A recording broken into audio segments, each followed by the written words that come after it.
Hello, didn't see you there. Happy Thursday. It's April 16th. Let's get started.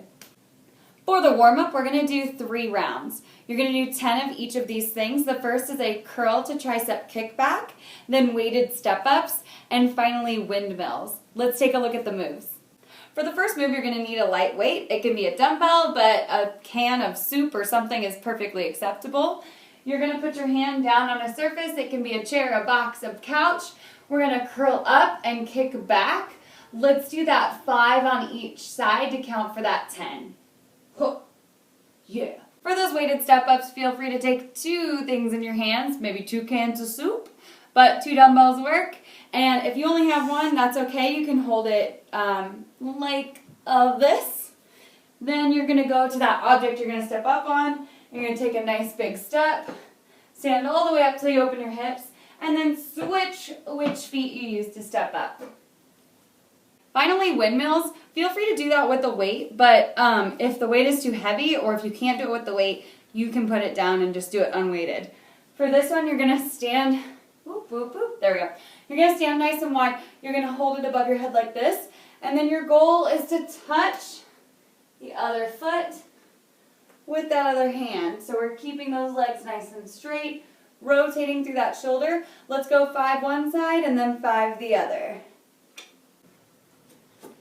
Let's mobilize. So the first thing you're going to do is a very simple overhead tricep stretch.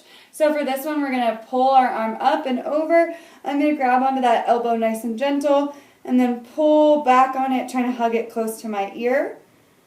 Let's just go back and forth. You don't really want to hold for too long. It becomes like a too undynamic. So we're just gonna go back and forth. Here we go. Okay, next is pigeon stretch on a box or some sort of object. So for this one, we're just gonna prop that foot up and I'm gonna lean that knee down. Now you probably can't see it from the angle that you're at, but the goal is that your shin is perpendicular to the rest of your body. And then we're just leaning through, and if you can fold over the top. Just make sure you're not letting that heel come back into your crotch, because then it just becomes a different stretch. Finally, down dog to calf march.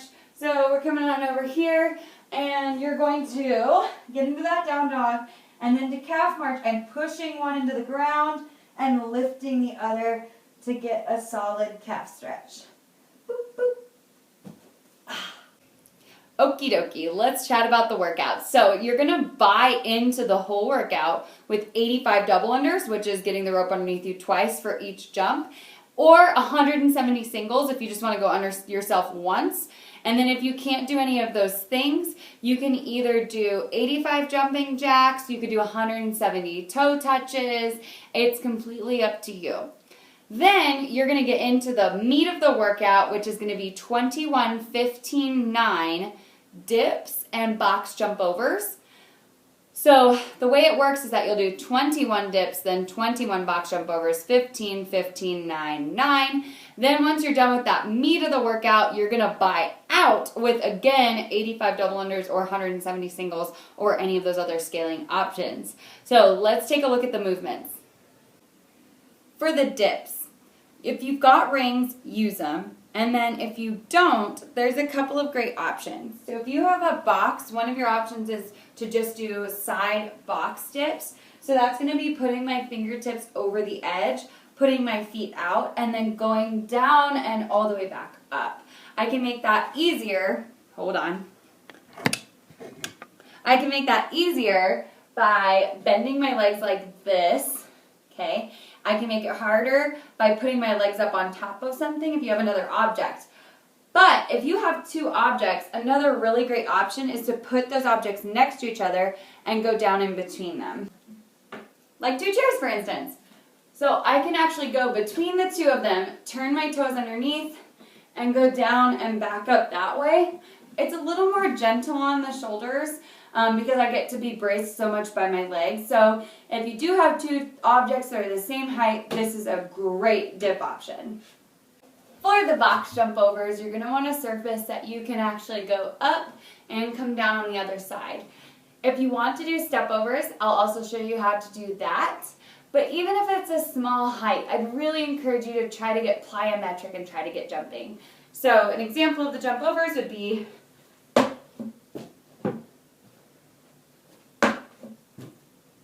then if I were doing step overs, I'm going to turn around on the top of whatever the object is and step down backwards.